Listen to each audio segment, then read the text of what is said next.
Good evening, welcome to FilmDirt. So, let's see what this Black Adam is all about.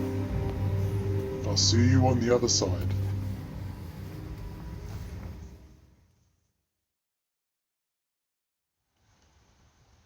Hi everyone, the film is finished and let's have a little chat. I thought it was okay. It was big dumb fun, and I thought the dumb parts were what makes the movie. I think there's nothing deep here. There's no modern superhero deep philosophy or any messages being given to us. I think what we got is a very simple story, and some of it wasn't really made too clear. There's a lot of exposition, and we can just go with it. This is it on a plate, and just roll with it. It's lots of brilliant action, and I think that's what this film is all about. If you're looking for a really intelligent superhero modern movie, like I said, I don't think you should really count on this one being it. I think you should go elsewhere. I think this was, like I said, big dumb fun. And the dumb fun part is done really well. And that brings me on to the negatives where, of course, I'm looking for a little bit more than just big dumb fun. And at times it did look like there was, how shall I say this, just lots of stuff being put up on screen. And at times my eyes probably glazed over. I saw it with my son, and he and a couple of other people we spoke to afterwards kind of agreed that, yeah, it's great, but you can just forget it all. It's just instantly forgettable. And I guess I'm just looking for more from a film than just going to see images and then forget about it. And it kind of made me want more of the Snyderverse. It's like a big tease because we've got the Justice Society where they just seem like a lesser copy of the Justice League. And obviously we're teased with lots of Batman and Superman imagery, and it just made you want more of something else. And I love the Snyderverse. I think we haven't got enough stories from that group of characters. I think we need to go back there. And the recent news that Man of Steel 2 is possibly on, I've got my fingers crossed for that. I would love to see that. I gave a positive review for the original Man of Steel, and I still stand by that. I think it's a fantastic, underrated film. And like I said, we're being teased with more of that. And I feel like I'm looking at a copy of what we got there. So, the Justice Society are completely underdeveloped for me, and I feel like we've missed a movie. It's almost like this is the sequel and we've missed the first part. Because of all of the exposition, there's lots of exposition, there's lots of flashbacks dotted here and there where you're being told what it is, and you're literally being told because there's lots of narration. You are literally being told the story rather than, actually watching it all unfold in a movie like I would assume you were supposed to. But if you look past that, everything we did get with Dwayne Johnson and Hawkman and Pierce Brosnan playing Dr. Fate, I think it's all great. I love the design of Hawkman, and I loved the design of Pierce Brosnan's character, Dr. Fate, and I loved the sound of his voice through the helmet, and the whole design of the helmet and the outfit itself, I think was great. And I think if we did get an earlier movie that set this all up, I think it would have worked. I'd have loved to have seen, it's got me curious to see an origin story maybe, or any story at all that sets up Hawkman, Cyclone, the other Matter guy, he's just instantly forgotten, and I've only seen it an hour ago. Dr. Fate, and I think there is an interesting story there. I think there is, it's piqued my interest, and I would almost find that story more interesting than what we got in this movie. So rather than being bombarded with all this exposition, I'd rather have just seen this played out in a movie. For example, let's use the original Chris Reeve Superman just to illustrate this point. His origin story took place in the movie. We actually saw it happen, and it took half of the movie, and it was interesting, so we went along with it. And the second half of the movie, in my view, was the proper Superman movie that we wanted, where he's playing Clark Kent, and he's trying to, get a girlfriend in Lois Lane, and we're looking at the maturity of the child that comes from another planet, and we're seeing the good and the godlike character unfold. On the other side of the coin, let's take Star Wars as an example.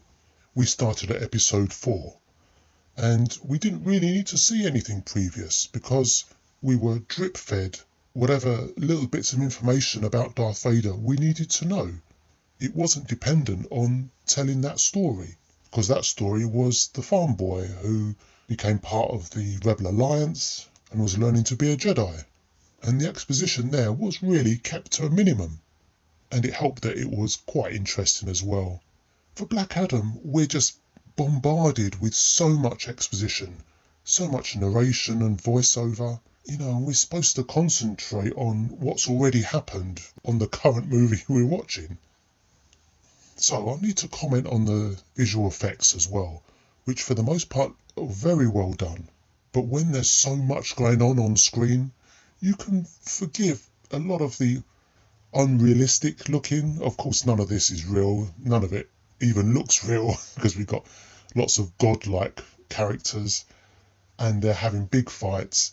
And for some reason, Black Adam has a thing for dropping people from big heights and throwing people around. So it's all PG-rated peril, if you like.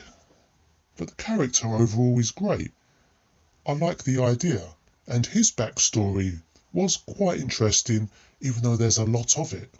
And seeing a slimmed-down version of The Rock, it just looks weird, doesn't it? Because we're so used to seeing The Rock as this giant, humongous man. And the visual effects for that were great. I don't know if they put his head on someone else or if they used digital trickery. It looked great, and it made you believe what you were seeing. But a lot of the other stuff we were seeing just didn't look real, and it wasn't believable. And it was almost a little bit too tiring. I'm glad it was only 2 hours and not 3 hours like the Batman recently, which was just too long. So I think it's a great dumb action film. Lots of spectacular stuff going on. Lots of comedy here and there. Pierce Brosnan is great, as are all the other characters. It's great to look at. And I love the part as well where Dr. Fate can see into the future, and I didn't see it coming, where he could possibly see his own death. We thought he was referencing maybe Hawkman's death. But because it was happening to him, I thought that added an extra layer to the character.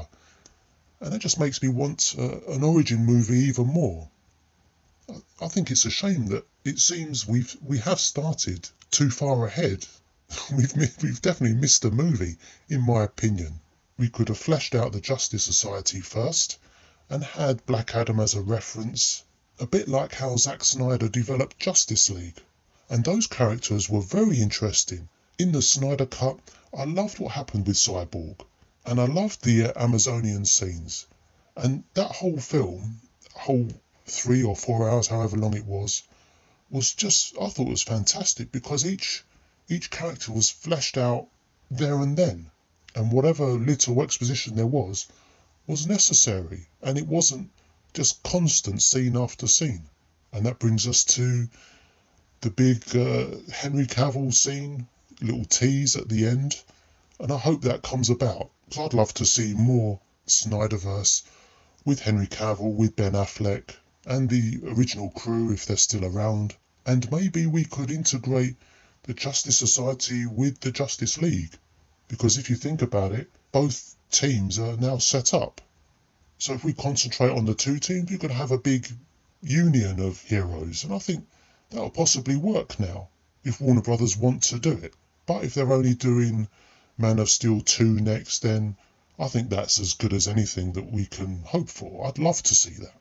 So as for a score for Black Adam, I've been thinking 3.5 is definitely well above average, and I think it shows that I really liked what we got.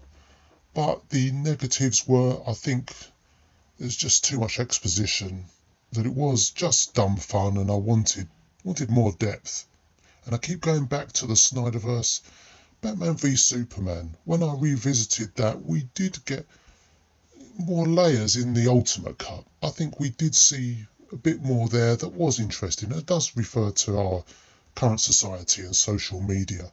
But Black Adam was missing all those, any other layers that they could possibly put in, and just put lots of big imagery and big fights up there on screen.